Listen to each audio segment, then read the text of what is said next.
Assalamualaikum warahmatullahi wabarakatuh. Kali ini kami dari kelompok 3 akan mempresentasikan materi tentang Transmission Control Protocol atau biasa kita sebut dengan TCP. TCP pertama kali didefinisikan pada tahun 1974, di mana aplikasi mengirimkan suatu aliran data satu sama lain, yang mana koneksi jaringan tersebut dijamin untuk sampai secara utuh, berurutan, dan tanpa duplikasi kecuali koneksi mati karena ada masalah.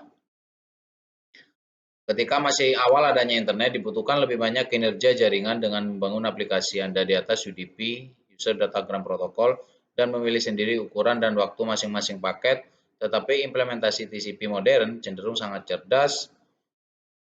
Setelah mendapatkan keuntungan lebih dari 30 tahun peningkatan, inovasi dan penelitian, dan belakangan ini bahkan aplikasi yang sangat kritis terhadap kinerja seperti antrian pesan sering memilih TCP sebagai medianya. Bagaimana TCP bekerja? Setelah apa yang kita pelajari, jaringan pada dasarnya sering terjadi loss paket saat Anda mentransmisikannya. Terkadang membuat salinan tambahan dari sebuah paket dan juga diketahui mengirimkan paket yang rusak.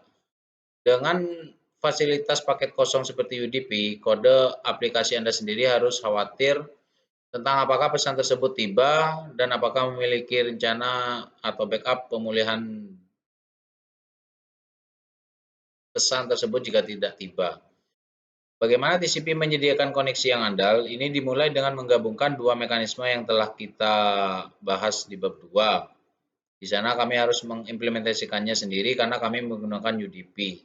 Tetapi dengan TCP, semua itu sudah ada di dalamnya dan bisa dijalankan oleh tumpukan jaringan sistem operasi bahkan tanpa melibatkan aplikasi Anda. Kapan menggunakan TCP? Pertama, TCP kurang efisien untuk sebuah protokol di mana klien ingin mengirimkan permintaan kecil tunggal ke server dan kemudian selesai dan tidak ada tindak lanjut. Setelah koneksi berjalan, biasanya ada setiap permintaan dan respon aktual hanya akan memerlukan satu paket di setiap arah transmisi dan mereka akan mendapatkan keuntungan dari semua kecerdasan TCP tentang transmisi ulang, pemunduran eksponensial, dan aliran kontrol.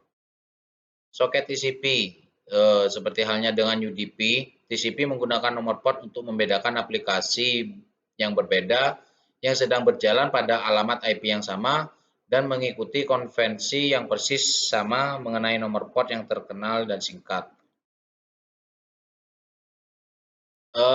Berikut adalah contoh klien dan server, codingan klien dan server TCP sederhana. Satu soket, satu percakapan. Ini maksudnya pada pembahasan sebelumnya dijelaskan bahwa ada dua jenis soket aliran yang sangat berbeda.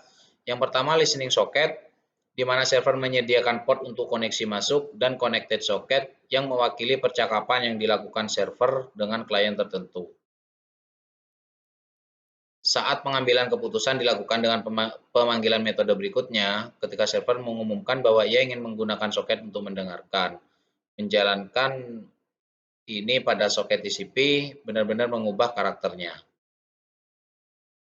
Ketika alamat sudah digunakan, ada satu pertanyaan yang mungkin membuat Anda penasaran, yaitu mengapa server berhati-hati dalam menyetel opsi soket show reuse address sebelum mencoba mengikat ke portnya. Jadi ada konsekuensi gagal dalam menyetel opsi ini jika Anda mengomentari baris itu dan kemudian mencoba menjalankan server. Tetapi Anda akan melihat perbedaan besar jika Anda membuka server, menjalankan klien, dan kemudian mencoba mematikan dan menjalankannya kembali server tersebut. Saat server mulai kembali, Anda akan mendapatkan kesalahan. Seperti seperti ini, jadi ada pesan address already in use.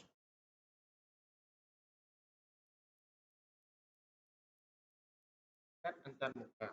Seperti yang dijelaskan di bab 2, ketika kita membahas UDP, alamat IP yang dipasangkan dengan nomor port saat Anda melalui operasi DIN memberitahu sistem antarmuka jaringan mana yang tersedia menerima koneksi. Contoh, pemanggilan listing 3-1 menggunakan alamat IP localhost 127.0.0.1, yang melindungi kode Anda dari koneksi berasal dari mesin lain. Anda akan melihat bahwa kode server Python bahkan tidak bereaksi. Sistem operasi bahkan tidak memberitahu bahwa koneksi masuk ke portnya ditolak. Deadlock. Istilah deadlock ini adalah kebuntuan atau dikunci digunakan untuk semua jenis situasi dalam ilmu komputer, di mana dua program berbasis sumber daya yang terbatas dapat saling menunggu selamanya karena perencanaan yang buruk. Telah disebutkan sebelumnya bahwa tumpukan TCP biasa menggunakan buffer sehingga mereka memiliki tempat menempatkan data paket yang masuk hingga aplikasi siap untuk membacanya dan agar mereka dapat mengumpulkan data keluar hingga perangkat keras jaringan siap untuk mengirimkan paket keluar. Buffer ini biasanya cukup terbatas ukurannya dan sistem umum tidak tersedia membiarkan program mengisi semua RAM dengan data jaringan yang tidak terkirim. Batasan ini umumnya tidak menjadi kendala jika Anda mengikuti pola klien server yang ditunjukkan dalam listing 3-1, di mana setiap ujungnya selalu membaca pesan lengkap mitranya sebelum berbalik dan mengirim ke data arah lain. Nah, contoh klien dan server TCP ketika deadlock. Ini contoh codingnya. Koneksi tertutup, koneksi setengah terbuka. Ada 2 poin yang harus dibuat tentang topik yang berbeda dari contoh di atas.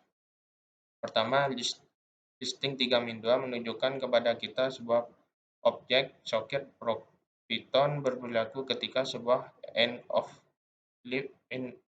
of file tercapai. Kami tidak pernah mengkhawatirkan hal ini pada listing 3-1 karena dalam hal ini kami telah memberlakukan struktur yang cukup ketat pada protokol. Kami bertukar sepasang pesan yang berukuran persis 16 bit sehingga kami tidak perlu menutup soket untuk memberi sinyal ketika komunikasi selesai. Tetapi dalam listing 3-2, klien mengirim dan dengan demikian server juga memproses dan mengirim balik sembarang jumlah data yang panjangnya tidak ditentukan hingga pengguna memasukkan sejumlah bit pada baris perintah. Kedua, Anda akan melihat bahwa klien membuat panggilan shutdown pada soket setelah selesai mengirimkannya.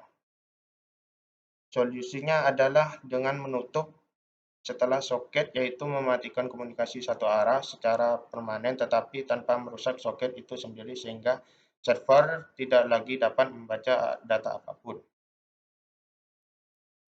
Menggunakan aliran TCP seperti file. Karena TCP mendukung aliran data, mereka mungkin mengingatkan Anda tentang file normal yang juga mendukung baca dan menulis sebagai operasi dasar. Tetapi terkadang Anda ingin memperlakukan soket seperti objek file Python biasa sering dikali karena Anda ingin meneruskan ke kode seperti yang ada di banyak modul Python secara acak. JSON dan zlib yang dapat membaca menulis data langsung dari file. Ringkasan, soket aliran bertenaga TCP melakukan apapun yang diperlukan termasuk mentransmisikan ulang paket yang hilang, menata ulang paket yang keluar dari urutannya. Seperti UDP, nomor port digunakan oleh TCP untuk membedakan banyak titik akhir aliran yang mungkin ada di satu mesin. Satu server biasanya ingin menyetel opsi SO reuse address pada soket yang mereka ikat. Jangan sampai koneksi lama masih menutup pada port yang sama terakhir kali server dijalankan sistem operasi mengizinkan. Nah, sekian dari kelompok 3. Mohon maaf kalau ada salah. Terima kasih.